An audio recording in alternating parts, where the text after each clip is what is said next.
에베소 3장 1절에서 7절 신약성경 312쪽입니다. 이러므로 그리스도 예수의 일로 너희 이방인을 위하여 갇힌 자 된 나 바울이 말하거니와 너희를 위하여 내게 주신 하나님의 그 은혜의 경륜을 너희가 들었을 터이라. 곧 계시로 내게 비밀을 알게 하신 것은 내가 먼저 간단히 기록함과 같으니 그것을 읽으면 내가 그리스도의 비밀을 깨달은 것을 너희가 알 수 있으리라. 이제 그의 거룩한 사도들과 선지자들에게 성령으로 나타내신 것 같이 다른 세대에서는 사람의 아들들에게 알리지 아니하셨으니 이는 이방인들이 복음으로 말미암아 그리스도 예수 안에서 함께 상속자가 되고 함께 지체가 되고 함께 약속에 참여한 자가 됨이라. 같이 했습니다. 이 복음을 위하여 그의 능력이 역사하시는 대로 내게 주신 하나님의 은혜의 선물을 따라 내가 일꾼이 되었노라. 아멘. 기도하겠습니다. 하나님, 예수님 참 우리의 소망 되심을 믿습니다. 그분이 우리를 부르셨기에 이 자리에 앉아 주의 말씀을 경청합니다. 하나님의 말씀이 우리를 바꾸고 우리를 치료하고 우리를 깨우치는 놀라운 시간이 되게 하여 주옵소서. 예수님의 이름으로 기도하옵나이다. 아멘. 오늘은 그리스도의 비밀을 맡은 일꾼이라는 제목으로 하나님 말씀을 전하고자 합니다. 여러분, 오늘 읽은 본문의 핵심을 한 단어로 표현해 보라고 한다면 비밀이라고 저는 표현해 보고 싶습니다. 3절에 보면 곧 계시로 내게 비밀을 알게 하신 것은, 4절에도 그것을 읽으면 내가 그리스도의 비밀을 깨달은 것을 너희가 알 수 있으리라. 9절 읽진 않았지만 9절도 내려가서 보면요, 영원부터 만물을 창조하신 하나님 속에 감추어졌던 비밀의 경륜이 어떠한 것을 드러내게 하려 하심이라. 이 무슨 말입니까? 사도 바울이 비밀을 알게 되었다라고 고백을 합니다. 비밀을 알게 되었다. 누가 알려주신 겁니까? 하나님이 알려주셨습니다. 그래서 그리스도의 비밀입니다. 여러분, 생각해 보면 이 비밀이라는 단어, 비밀을 중심으로 인간의 성숙도를 체크할 수 있습니다. 애들은요, 비밀이 없습니다. 아빠 비밀이에요 이러고 다 얘기해요. 그렇죠? 근데 사춘기가 되면 이 비밀이 생겨요. 입을 꽉 닫습니다. 핸드폰 비밀번호도요, 무슨 특수 문자에 뭐 엄청나게 복잡하게 만듭니다. 옆에서 이렇게 푸는 걸 보는데도 못 따라 할 정도로. 부모가 보기 답답하죠. 근데 그게 자연스러운 성숙의 단계입니다. 더 성숙해서 어른이 되면 어떻습니까? 그럼 비밀이 있는데 그 비밀을 나눌 소중할 대상을 찾습니다. 비밀까지 다 말할 수 있는 대상을 찾고 만나고 그 관계를 통해서 친밀감이 뭔지를 알게 됩니다. 인생을 알게 되는 거죠. 그 대표적인 관계가 부부관계죠. 심지어 벌거벗어도 부끄럽지 않고 상대방의 비밀이 나의 비밀이 됩니다. 그 부부관계 속에서 안정감을 누리고 친밀함을 경험합니다. 이제 이게 성숙한 거죠. 성숙한 인간입니다. 근데 여러분, 하나님이 바울에게 하나님의 계획에 있어 비밀을 알려주셨습니다. 그럼 여러분, 하나님이 아주 수준이 낮고 어려가지고 그냥 막 못 참아서 아무에게나 비밀 막 떠벌리신 겁니까? 야, 너만 알고 있어 이러면서 다 떠벌린 겁니까? 애들처럼? 그게 아니겠죠. 정말 소중한 사람에게 친밀한 관계 속에서 하나님이 비밀을 알려주신 겁니다. 오늘 비밀이 그런 의미입니다. 계시로 그 비밀을 알게 된 바울이 또 정말 소중한 관계인 에베소 성도들에게 그 비밀을 또 알려주고 있습니다. 하나님의 뜻에 따라서. 그리고 성령님께서 그 비밀을 우리에게 알려주십니다. 그러니 비밀이란 단어를 쓸 만큼 하나님이 우리와 친밀한 관계를 맺고 우리를 소중히 여기신다는 겁니다. 그리고 그 하나님과의 소중한 관계를 바울이 뭐라고 표현합니까? 7절에 보면 내가 일꾼이 되었노라 이렇게 표현합니다. 그러니 하나님의 일꾼은 누굽니까? 그 하나님의 비밀을 맡은 자입니다. 비밀을 맡은 자. 그러면 그 비밀을 아는 자, 비밀을 맡은 자의 태도가 어때야 할까요? 어떨까요? 제가 한번 정리해봤습니다. 첫 번째로 같이 한번 읽어보겠습니다. 그리스도의 비밀을 맡은 일꾼은 감격과 감사가 넘치게 된다. 감격과 감사가 넘쳐야 한다가 아니라 넘치게 된다. 당연히 그래야 된다는 거예요. 3절 4절을 한번 가서 읽어보시면 같이 한번 읽어볼까요? 같이 읽겠습니다. 곧 계시로 내게 비밀을 알게 하시는 것은 내가 먼저 간단히 기록함과 같으니 그것을 읽으면 내가 그리스도의 비밀을 깨달은 것을 너희가 알 수 있으리라. 아멘. 하나님이 계시로 바울에게 비밀을 알려주셨습니다. 이 비밀의 출처는 바울 자신이 아니라 하나님입니다. 바울에게는 계시되어 드러난다 이런 뜻이죠. 드러내어서 알려졌을 뿐입니다. 그 비밀의 핵심이 뭡니까? 4절에 나오는데 그 비밀의 핵심은 그리스도입니다. 그리스도. 그래서 그리스도의 비밀이라고 부릅니다. 그리스도의 비밀. 더 정확히 말하면 나사렛 예수가 그리스도라는 겁니다. 메시아라는 겁니다. 여러분, 이미 바울은요, 이 구약 성경을 줄줄이 꿰는 바리새인이었습니다. 히브리 성경을 빠삭하게 알고 있었습니다. 구약 성경이 말하는 바가 뭡니까? 하나님이 온 세상을, 이 세상을 창조하셨습니다. 아름답게. 그리고 하나님이 그 세상에서 하나님이 통치하시는 의와 화평의 나라를 이루길 원했습니다. 그 대리인으로 인간을 창조하셨어요. 근데 무슨 일이 벌어집니까? 인간이 그걸 망쳐요. 하나님 믿고 맡겼는데 스스로 하나님이 되고자 합니다. 그래서 하나님으로부터 멀어집니다. 하나님으로부터 모든 것을 공급받고 하나님과 교제하며 창조된 존재로 살면서 그 하나님의 사명을 완수해야 될 존재가 하나님을 떠납니다. 하나님과 멀어진 대신에 누구와 가깝게 됩니까? 마귀와 가깝게 돼요. 틈을 보이고 하나님의 빈자리를 마귀가 들어와서 차지합니다.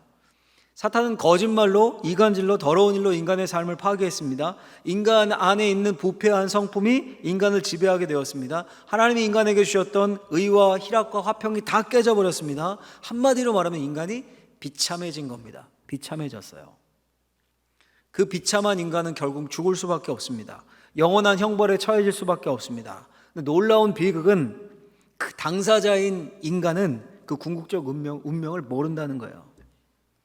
또 인간은 스스로를 구원하거나 변화시킬 만한 힘이 전혀 없습니다. 그 비참함을 모르는데 구원이 필요하겠습니까? 근데 그 인간을 하나님이 사랑하셨습니다. 인간이 깨뜨린 그 관계를 하나님이 회복하기를 원하셨습니다. 그래서 구원 계획을 세우셨습니다. 그 구원 계획이 바로 비밀이에요, 비밀. 그 구원 계획의 핵심이 뭡니까? 핵심이 누굽니까? 예수 그리스도입니다. 바울이 다메섹 도상에서 만났던 그 예수님, 십자가에 죽고 부활하신 그 예수님, 그 복음이 바로 하나님의 구원 프로젝트, 하나님의 비밀이었습니다. 예수를 만나고 보니까 그 하나님의 계획이 구약성경이 하나로 쫙 뚫렸던 거예요, 바울에게. 놀라운 사실은요, 오늘 본문에 그 비밀이라는 단어가 헬라어로 하면 뮤스테리온입니다. 뮤스테리온. 떠오르는 영어 단어 있으시죠? 미스테리. 여기서 나온 거예요, 원이. 이 단어는 이 당시에는, 바울 당시에는 주로 거짓 종교 우상 숭배에 쓰이던 단어입니다. 예를 들면 에베소는요, 지금 에베소서잖아요. 에베소 교회에 보낸 편지. 에베소라는 도시는 아데미 여신이 지배하고 있는 도시였습니다. 아르테미스 여신, 그리스 로마 신화에 따르면요, 온통 아데미 여신산이 그냥 사방의 천지였습니다. 작게 만들어서 막 부적처럼 품에 품고 다니기도 하고, 요만하게 만들어서 집에 신주 딴지 모시도 두기도 하고, 엄청나게 거대한 아르테미스 신전이 딱 거니 있고, 지금도 이제 세계 7대 불가 사이에 들어갈 정도예요. 이 말하면 뭐 하겠습니까? 그 아데미 숭배에 무스테리온, 비밀이라 불리는 인문식이 있었습니다. 근데 바울이 그 무스테리온, 비밀이라는 단어를 가감없이 지금 어디에 쓰고 있는 겁니까? 예수가 그리스도다라는 복음에 사용하고 있는 겁니다. 하나님이 그 단어를 계시해 주신 거예요. 무슨 말입니까? 에베소를 지배하고 있는 그 아르테미스 여신의 비밀스러운 인문식이 그 외에 우상숭배자들끼리 자기들끼리 막 비밀이라고 했던 그 모든 게 진짜 비밀이 아니라는 거예요. 진짜 비밀은 하나님이 계시하신 예수 그리스도입니다.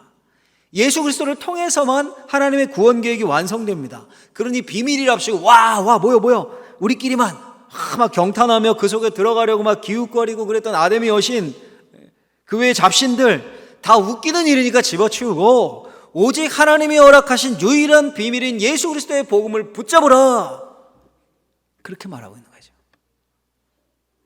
5절에 보면요, 이렇게 말해요. 5절 말씀 읽어볼까요? 이제 그의 거룩한 사도들과 선지자들에게 성령으로 나타내신 것 같이 다른 세대에서는 사람의 아들들에게 알리지 아니하셨으니. 바울이 역사를요, 사람을 둘로 나눕니다. 이 비밀이 거룩한 사도들과 선지자들에게 성령으로 나타났습니다. 그런데 다른 세대에게는 알리지 아니하셨습니다. 그러니 예수 그리스도의 성육신, 죽음, 부활, 이걸 성령께서 사도들과 선지자들과 성도들에게 알리셨습니다. 하나님의 비밀이 계시된 거에 드러난 겁니다. 근데 모두에게 알리셨습니까? 다 알리신 게 아니라 다른 세대의 아들들에게는, 사람들에게는 알리지 않으셨다는 거예요. 알린 사람이 있고 알리지 않은 사람이 있다는 거예요. 그렇다면 여러분, 이 복음의 비밀, 그리스도의 비밀을 아는 사람들이 마땅히 보여야 할 태도가 뭐겠습니까? 감사와 찬양이겠죠. 그렇잖아요, 여러분. 모두만 아는 게 아니라 특별히 택한 자들에게만 창조의 비밀을, 온 우주의 1급 비밀을 알려주신 겁니다. 모두 믿는 게 아닙니다. 특별히 택한 자들만 믿습니다.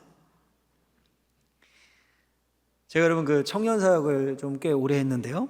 청년 사역을 하면 성경 공부 같은 거 했을 거 아닙니까? 청년 리더들이나 뭐 구역 같은 마을장 이런 사람들 데리고 성경 공부도 하고 이런 걸 많이 했는데, 성경 공부를 하다 보면 질문을 하는 친구들이 있었어요. 약간 좀 삐딱한 친구들이 꼭 이런 질문을 하곤 했습니다. 목사님, 이순신 장군은 지옥 갔습니까? 천국 갔습니까? 꼭 듣는 사람이 이순신 장군이더라고요. 사람 다 그룹은 다른데 항상 묻는 거 이순신 장군이었어요. 그때는 기독교 전례 전이고 예수 안 믿었으니까 나라고 하고 착한 일 해서 지옥 갔겠네요. 그럼 제가 이렇게 먼저 물었어요. 대답을 하지 이렇게 꼭 물었어요. 야, 이순신 장군이 지옥 갔는지 천국 갔는지가 너한테 그렇게 중요하냐? 그때는 전해지지 않았던 복음이 이 시대에 전해져서 네가 예수님 믿고 복음을 듣고 이렇게 일꾼이라고 청년에 임원을 하고 여기에 감격하고 감사하는 게 먼저 아닐까? 제가 꼭 이렇게 되물었었어요. 여러분, 예수님이 우리를 죄에서 구원하시기 위해서 이 땅에 인간의 몸을 입고 오셔서 십자가에 못 박혀 죽고 부활하셔서 그리고 승천하셨습니다. 또 그분이 다시 오실 겁니다. 우리가 예수 그리스도를 믿을 때 우리의 죄사함을 받고 하나님의 자녀가 됩니다. 성령 하나님께서 친히 축복의 보증이 되어주십니다. 이게 복음의 비밀이에요. 비밀. 비참한 우리, 죄로 인해 죽을 수밖에 없는 우리에게 하나님이 생명의 길을 열어주셨습니다. 하나님만이 알고 있었던 그 비밀이 예수 그리스도를 통해서 이 땅에 드러났고 모든 사람이 아니라 바로 우리에게 알려진 거예요. 세상 사람들은 이 복음의 비밀을 아직도 이해하지 못합니다. 기독교가 전 세계 인구에서 가장 많이 믿는 종교라고 해도 안 믿는 사람들이 훨씬 더 많아요, 아직도. 그럼 여러분, 우리 반응이 어때야 될까요? 우리의 반응이? 만약에 울산 시장님이 여러분만 불러서 울산 여기 개발되어 이 땅 내년에 풀릴 거예요, 슬쩍 알려준다고 해보세요. 물론 이제 불법이고 그래서 안 되지만 만약에 그게 불법이 아니라 합법이다. 그럼 여러분 어떻게 하시겠어요? 그렇죠, 땅 사러 가겠죠. 현명하십니다. 영끌해서 사러 가야겠죠. 저도 그럴 것 같아요. 제2성전 세운다 하고 막 장난을 해가지고 여기 합시다. 그렇죠? 합법이라면. 그렇죠? 남들은 모르는 걸 알게 됐는데, 그 비밀을 알게 됐는데 부자 된 기회인데요. 이렇게 여러분, 남들 모르는 부동산 정보, 투자 정보만 알아도 흥분하는 우리가 천지 만물을 지으신 하나님이 알려주신 복음의 비밀에는 별 감흥이 없어요. 영원한 생명, 천국과 지옥에 관한 정보 비밀인데도 감격과 감사가 없습니다. 늘 듣던 이야기쯤으로 치부해요. 그리고 뭔가 자극적인 계시록 풀이, 뭔가 자극적인 성경 짜맞추기, 뭔가 자극적인 신앙도 아닌 것이 정치 선동적 유튜브에 열광을 합니다. 야, 내가 비밀을 알았다. 내가 참 선지자를 발견했다. 우리 교회 말고 저쪽에 가면 그런 분들이 많아요. 여러분, 완전히 뭔가 잘못된 겁니다. 잘못된 거예요. 바울을 보십시오. 복음의 비밀을 한 바울은 늘 감격했고 늘 감사했습니다. 감옥에서도 감사했습니다. 그 비밀을 가장 친밀한 성도들에게 하나님의 뜻에 따라 알리기 위해 불철주야 애를 썼습니다. 심지어 이 복음의 비밀이 증거된다면 내가 매여 있든지 풀려나든지 아니면 내가 살든지 죽든지 상관없다라고 말할 정도였어요. 얼마나 감사했고 감격스러웠으면 이렇게 고백했겠습니까? 지금 에베소도 감옥에서 쓰는 편지거든요. 사람을 못 만나니까 하나님이 지으셔서 편지로 이 비밀을 알리는 거예요. 오늘 우리가 교회 일꾼을 선출을 합니다. 또 연말이 되어서 각 부서마다 일꾼을 세우고 또 지원해 주십시오, 헌신해 주십시오 부탁도 드리고, 교회의 머리는 예수 그리스도입니다. 교회는 그리스도의 몸입니다. 그럼 그리스도의 일꾼인 겁니다. 제일 먼저 필요한 게 뭘까요? 재능? 아니요, 복음에 대한 감격입니다. 복음에 대한 감격. 많은 오래된 그리스도인들이 복음 이야기를 하면, 오늘 그 일꾼으로 항전직 후보 나온 분들도 적어도 몇십 년 되신 분들이죠. 다 신앙에 대해서 복음 이야기하면 다 아는 이야기인데 들었던 건데 이러면서 시큰둥합니다. 여러분, 맞습니까? 저희 아내가요, 아내 이야기를 해서 죄송해요, 여기 앉아있는데 그 대학생 때 CCC 선교 활동을 했대요. 근데 그때 이야기를 하고 또 합니다. 특별히 차 타고 멀리 가면 꼭 그때 이야기를 한 번씩 꼭 해요. 제가 가끔 말해요. 농담 섞어서 여보 한 10,000번은 들은 것 같다 내가. 과장이긴 하지만. 근데 그래도 또 할 것 같아요. 왜 또 말하고 또 하는 겁니까 여러분? 좋으니까. 너무 감격했었고 좋으니까 하고 또 하는 거예요. 우리 권사님들 만나면 말하고 또 하고 또 하고 이런 분들이 있거든요. 너무 좋으니까. 근데 우리가 복음을 시큰둥하게 여깁니까? 이건 신앙이 고장난 겁니다. 신앙이 고장난 거예요. 하나님이 우리에게 그리스도의 비밀을 알려주셨는데, 내가 지금 뭐 신앙생활이 몇 년인데, 내가 뭐 직분이 이런데, 내가 다 하는데, 여러분 그 비밀은 1000번, 10,000번, 1,000,000번을 들어도 감격스러워야 되는 거예요. 그 비밀을 위해 일꾼이 되는 겁니다. 그 비밀을 위해서. 계급을 따는 게 아닙니다. 그 복음을 묵상할 때, 그리스도의 비밀을 조심스럽게 곱씹을 때 우리의 눈에서 눈물이 흐르고 우리 입에서 찬양이 나오고 감사가 터져 나와야 되는 거예요. 자연스럽게. 그게 그리스도의 비밀을 맡은 일꾼들입니다. 그런 일꾼 되어서 하나님의 일하심을 볼 수 있는 축복을 누리는 저와 우리 사랑하는 모든 하나님의 사람들 되시길 예수님의 이름으로 축원합니다. 두 번째로 같이 한번 읽어볼까요? 그리스도의 비밀을 맡은 일꾼은 하나님의 은혜를 알기에 능히 환난도 견딜 수 있다. 하나님의 은혜를 알기에 능히 환난도 견딜 수 있어요. 7절 보면 이렇게 되어 있습니다. 7절 말씀 같이 한번 읽어보겠습니다.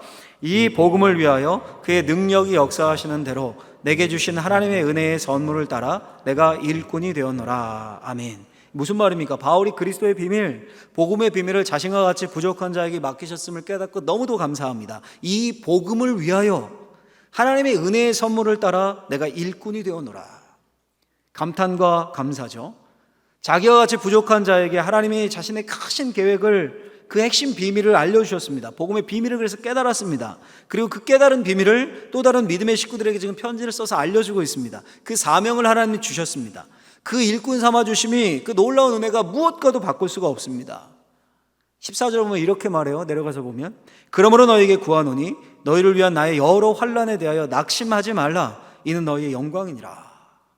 무슨 말입니까? 지금 감옥에 있거든요, 바울이. 이 에베소서를 쓸 무렵에는 로마 감옥에 약 3년차, 4년차 정도, 4년 가까이 감옥에 있었습니다.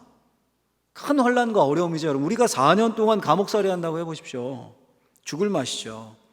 근데 그 감옥 생활이 하나님이 부르셔서 일꾼 삼아주신 기쁨을, 감격을 빼앗지 못했습니다. 복음의 비밀이 자신에게 주어졌고 그 비밀을 전파하는 일꾼으로 삼아주신 게 너무도 감사했습니다. 그러니 오히려 감옥에 있는 사람이 밖에 있는 사람들에게 뭐라고 말합니까? 나의 여러 환난에 대하여 낙심하지 말아라. 그럴 필요 전혀 없다. 그리고 그게 오히려 영광이다라고 말해요. 바울을 하나님이 놀랍게 사용하실 수밖에 없었던 겁니다. 이런 사람이었기 때문에 하나님이 놀랍게 사용하시죠. 수많은 열매를 맺게 하셨습니다. 유대인과 이방인의 벽을 허물게 만들고 교회를 세우셨고 그 2000년 동안 이어지게 하셨습니다. 여러분, 일꾼의 비밀을 알고 그 은혜에 감사하며 그 감격을 어떤 고난도 기쁨으로 승화시켰던 바울은 놀라운 영적인 축복을 누렸습니다. 하늘의 상급이 컸겠죠. 영광의 면류관 쓰고.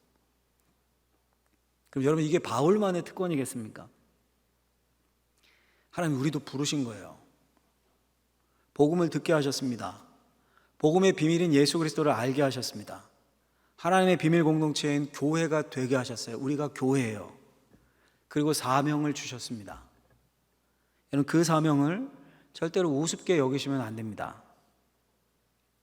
제가 목회자에게 수많은 임종을 보고 장례식을 이렇게 집례하곤 합니다. 근데 여러분, 죽을 때가 되면 저도 이제 영정 앞에 생각을 할 거 아니에요. 장례식 집례하면서. 또 우리 항존지구 이런 분들은 제가 3번, 4번 예배를 인도하니까 생각을 하면 재산이 저분이 얼마였고 집이 몇 평이었고 이런 것 아무것도 기억이 안 납니다. 생각도 안 나요. 오직 기억에 남는 건 장로님 정말 신실하게 하나님 사랑했고 교회 사랑했고 이웃에게 선한 영향을 끼쳤는데 정말 권사님 기도의 어머니였는데, 이런 하나님 사랑과 영혼 사랑의 흔적만 기억이 납니다. 여러분, 하물며 목회자인 저도 그런데 하나님이 어떠시겠습니까? 하나님은 어떠실까요? 우리의 재산, 우리의 비싼 외제차, 아파트 평수, 하나님은 엄청나게 관심을 두고 칭찬하실까요? 그렇지 않을 것 같아요. 오히려 우리가 주신 사명 감당하며 그 비밀 맡은 자로서 하나님을 영광스럽게 하는 삶을 살았는가? 하나님이 우리를 보면서 욥처럼, 야, 저기 동방 땅의 욥이란 내 사람을 봤느냐? 정말 온전하고 정직하고 나를 경외한다. 여러분, 그렇게 자랑할 수 있는 삶이 되어야 하지 않겠습니까? 적어도 그 삶을 위해 방향을 정하고 자라가야 되지 않겠습니까, 여러분? 우리가 바울은 그 사명과 직분을 최고의 복으로 여겼습니다. 그래서 감사하고 감격하며 모든 환난도 겪었어요. 견뎠습니다. 여러분, 하나님이 우리를 부르셨어요. 그리스도의 비밀을 알게 하셨습니다. 복음을 알게 하셨습니다. 그럼 우리도 일꾼입니다. 중요한 건 뭡니까? 여러분, 우리가 바울처럼 감격하고 감사하며 기뻐하는가? 복음을 알고 하나님의 식구가 되고 교회 공동체 됨을 측량할 수 없는 은혜로 여기는가? 복음을 들을 때마다 감사가 넘치는가? 그걸 최고의 복으로 여기는가? 그러면 우리에게도 바울과 같은 열매가 맺힐 겁니다. 우리가 맺는 게 아니라 우리 노력 때문이 아니라 하나님이 그렇게 축복하실 겁니다. 만약에 우리가 그 반대로 복음의 비밀에 무뎌져 있고 그냥 자리만 채우고 하나님의 공동체를 우습게 여기고 이게 뭐 복음의 일꾼으로 세워진 건지 아니면 세상의 일꾼으로 사는 건지 전혀 감을 못 잡고 은혜도 감격도 기쁨도 감사도 없는 삶을 산다면 바울과 같은 큰 혼란이 아니라 아주 작은 일에도 낙심이 되어서 이거 뭐 하나님이 있는 건지 없는 건지 믿음 팔아먹고 의심의 삶을 산다면 그럼 하나님이 주시는 열매가 있을까요? 없지 않을까요, 여러분?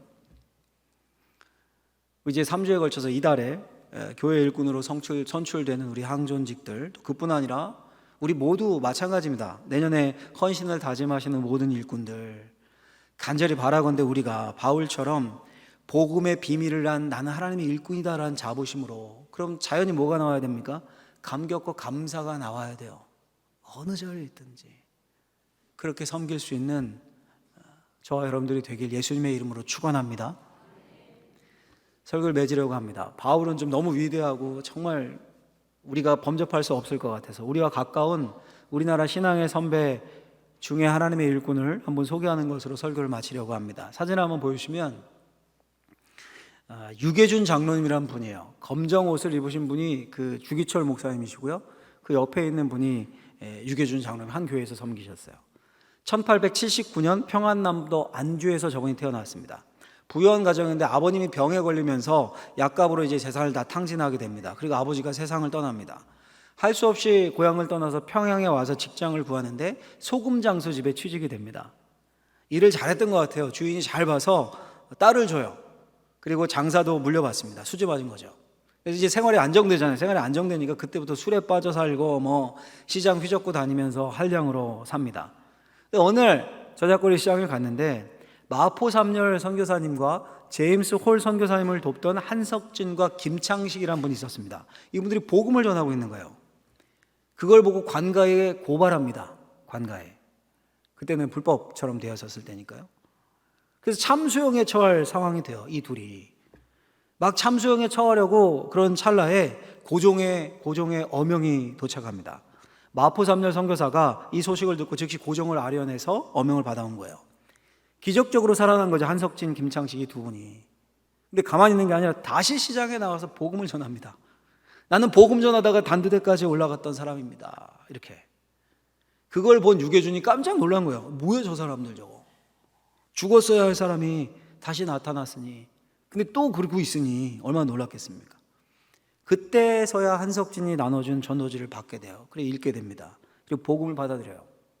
다음 날 한석진이 머물고 있었던 마포 삼열 선교사님 사무실을 찾아갑니다. 가서 말해요. 제가 평양 관가에 고발했던 사람입니다. 그리고 신앙의 여정을 시작하게 됩니다. 평양 산정원교회에서 조만식, 오윤선과 함께 나중에 교회의 장로로 세워집니다. 그 사업가로도 대성을 합니다. 사업도 잘 됐어요. 1938년 9월에 한국 교회사에 아주 치욕적인 사건이 있었습니다. 뭐냐면 장로교 총회의 신사참배 결입니다. 총회사에 결정을 하는 거예요. 신사참배해도 괜찮은 거다 이렇게. 거기에 맹렬하게 저항했던 분이 아까 사진에서 보셨던 산정형교회 주기철 목사님이었습니다. 당연히 교회가 박해를 받았겠죠. 주기철 목사님은 감옥에 갑니다. 무려 5년 4개월 옥살이를 합니다. 그 뒷바라지를 해준 분이 이 유계준 장로님이에요. 개인 재산을 다 털어서 뒷바라지를 합니다. 장례식도 이분이 치러드렸어요. 그의 공산당이 와서 교회 건물을 빼앗습니다. 반항했지만 뭐 힘이 있습니까? 그 유계준 장로님이 자신의 집을 교회로 내놓고 예배를 드립니다. 1950년 무슨 일이 있었습니까? 6.25 한국전쟁이 터지죠. 아내와 함께 팔남매를 위험하니까 남한으로 내려보내요. 근데 자신은 내려오지 않습니다. 장로님은 그 교회를 지킵니다. 그리고 10월에 공산당에 의해서 3명의 장로님이 함께 순교를 합니다. 그리스도의 비밀을 맡은 자. 정말 어려울 때 하나님의 신실한 일꾼이었죠. 이게 끝일까요? 하나님이 그냥 두셨을까요? 당연히 열매를 맺게 하셨습니다. 그 후손들을 통해서 장로님 가정에 대대로 신실한 믿음의 가문들이 배출됐다 그래요. 1970년 통계를 기준으로 장로님이 30분이 배출됐고, 박사 이런 거 중요한 건 아니지만 어쨌든 153명이 배출되었고, 서울대 총장을 지낸 분도 있고, 나중에 모교에 30억을 기증해서 뉴스화된 적도 있었고요. 국립의료원 원장을 지낸 분도 있고, 장기려 박사와 함께 의사로 낮은 자를 섬긴 분도 있고, 별처럼 수많은 하나님의 일꾼들이 배출되었습니다. 사회적 지위와 명성보다 더 중요한 게 신앙이죠. 그들 모두 신실한 신앙으로 복음의 일꾼이 되었습니다. 여러분, 성경은 하나님은 분명히 우리에게 말씀해 줍니다. 하나님은 말씀하셔요. 너희가 심는 대로 거두게 될 것이다. 세상에서도 그 말은 해요. 심는 대로 거둔다. 근데 세상은 심는 대로 거두지 못합니다. 열심히 노력했는데 헛수고하는 경우도 얼마나 많은지 몰라요. 최선을 다해 사업한다고 했는데 망하는 경우도 얼마나 많은지 몰라요. 세상은 그렇습니다. 열심히 최선을 다했는데 사기당하는 경우도 얼마나 많은지 몰라요. 근데 우리 하나님은 심으면, 하나님을 위해 심으면 반드시 거두게 하시는 분입니다. 일꾼의 비밀을 알고 그 은혜에 감격해 환난과 고난에도 충성을 다한 그에 대한 열매를 바울, 유계준 장로님 맺게 하시는 거예요. 오늘날 우리도 그렇습니다, 여러분. 하나님이 우리에게 온 우주의 생성 아래 1급 비밀을 알게 하셨어요. 바로 복음의 비밀, 그리스도의 비밀이에요. 나사렛 예수가 곧 메시아이다. 그리고 우리를 부르셔서 믿게 하시고 일꾼 삼아 주셨어요. 그다음에 그 은혜에 감사하고 감격해서 늘 복음을 들을 때마다 새로운 거예요. 들을 때마다 새롭고 더 깊게 깨닫고 싶고 더 깊게 내 삶에 적용하고 싶고, 그 감격으로 하나님의 신실한 일꾼이 될 때 우리를 통해 하나님이 놀라운 일을 이루실 줄로 믿습니다. 그런 놀라운 은혜가 저와 여러분들의 가정, 또 개인, 가문, 우리 교회 가운데 있게 되기를 예수님의 이름으로 간절히 축원합니다. 축원합니다. 기도하겠습니다. 하나님 감사합니다. 우리를 불러 그리스도의 비밀을 알게 하셨고 믿게 하셨고 복음의 일꾼 삼아주심에 감사합니다. 늘 감사와 감격으로 주께서 주신 사명을 잘 감당할 수 있도록 은혜를, 능력을 베풀어 주옵소서. 예수님의 이름으로 기도하옵나이다. 아멘.